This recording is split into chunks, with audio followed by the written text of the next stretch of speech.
Hello, welcome to Ollie's Garage. Today I'm going to be showing you how to remove and replace an axle on my 1984 VW Rabbit convertible. The procedure and steps for the repair is going to be the same on all VWs ranging from about 1979 through 1993. Stay tuned. I'm going to be removing the driver's side axle here on my front left side of the vehicle. So what we're going to do is just simply first peel on out this little center cap in the middle, so we can get access to this nut in here. This is the nut that holds the axle into the front bearing and allowing the power to be transmitted to the wheel. So this thing is torqued really tight. So now we have to break this loose. Another note, once you crack this nut loose, you are not allowed to move your car. Do not roll your car or anything. You will ruin this bearing.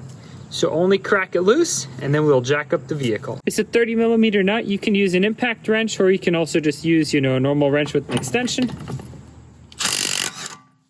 It's nice and loose. Again, do not move the vehicle. Make sure that the vehicle is chocked.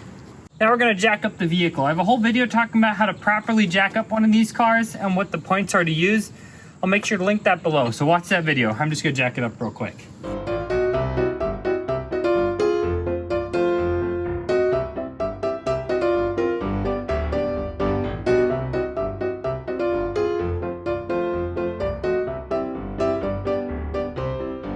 Here you can see this boot is totally destroyed, and that's why I'm pulling out the axle so that I can replace it.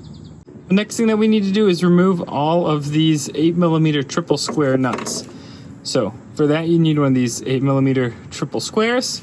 You can see they're a little greasy, so we really want to make sure to tap in that 8mm triple square before we crack them loose so that we don't round any of them out. Those aren't too tight, but the thing is you need to stop this wheel from turning. So the way I do this, so it's a one-man job, I just grab my extra wheel chuck and I squish it into the wheel right there. And now, as I'm cracking them loose, it will tighten that chock, and it really makes it a one-man operation. Let's get started.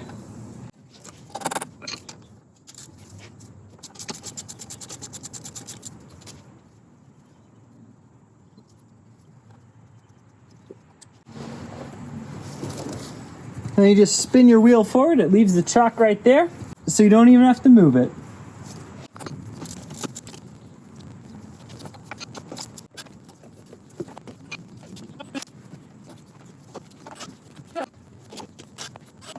This last one we're going to leave just slightly attached so that the axle doesn't just fall out. Now we can pull off the tire. Now we need to remove this bolt down here so that we can spread that little piece apart and remove this control arm and ball joint. 17mm, let's remove it.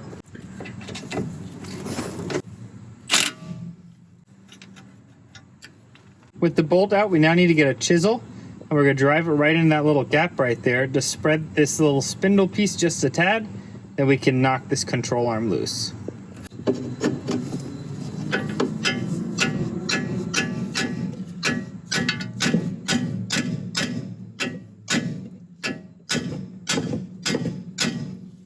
Now just grab a piece of wood and let's hammer on this control arm. Oh yeah, it's loose, perfect.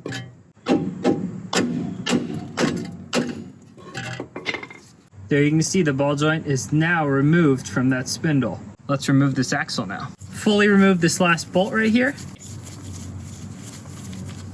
You can already see the axle start tilting. Remove this big axle nut, this 30mm. And washer. Hammer this axle loose. Now we need to just simply pull this axle on out. It already came loose from in there. Removing this ball joint from the spindle allows you to move this out of the way so you can pull out that axle. The other way you could do it is just to loosen these two.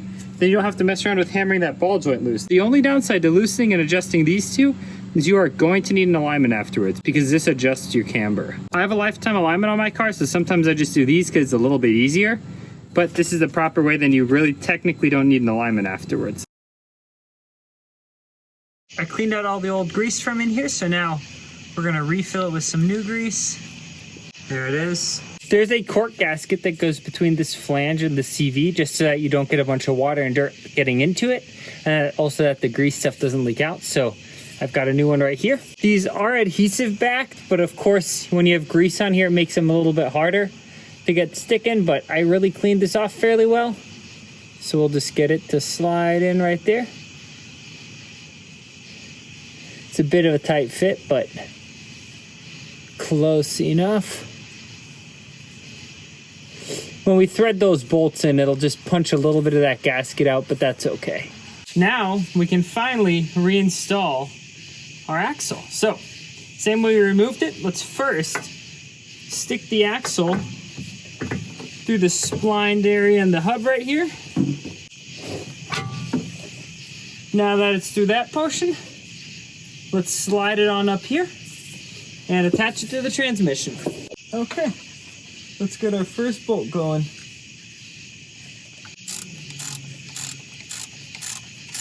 I got all the bolts on the inner CV installed. Let's move to the outer side of the axle. I now have to connect the spindle back to the lower ball joint. I'm just wiggling this to get the axle to slide in a little bit more. Okay, now we'll press down. There we go. It's already there. Let's tap it up a little bit. A piece of wood is always a good way to go.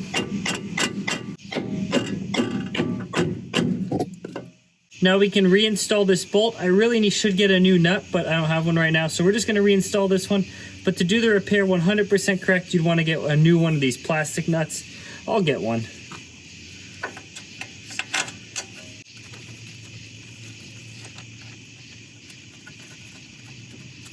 Out here we can put our washer back on. And then a new one of these axle nuts. These you definitely want to replace every time you undo the axle. And they always come in those CV boot kits or new CV joint kits. Torque this bolt that holds in the ball joint to 50 Newton meters or 37 foot-pounds. We'll tighten this nut a little bit by hand until everything starts spinning. All right, that's about it. Now we have to put the tire back on so that we can torque those inner axle bolts.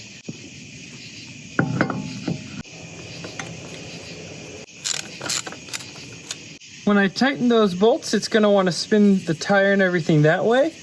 So I have the chock on the back side now, so that as I tighten them, it just pulls that chock in just like when I loosen them. So let's get those all tightened up now.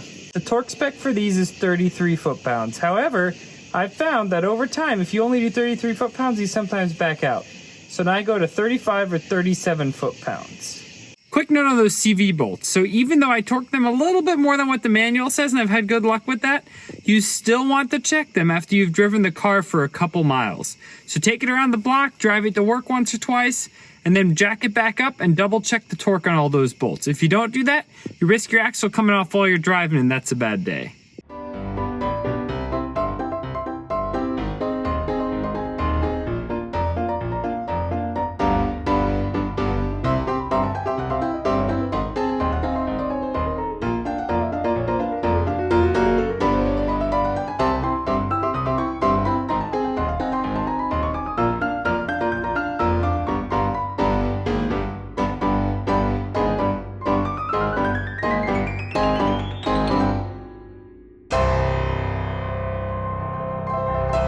Torque this big axle nut down to 177 foot-pounds or 240 Newton meters.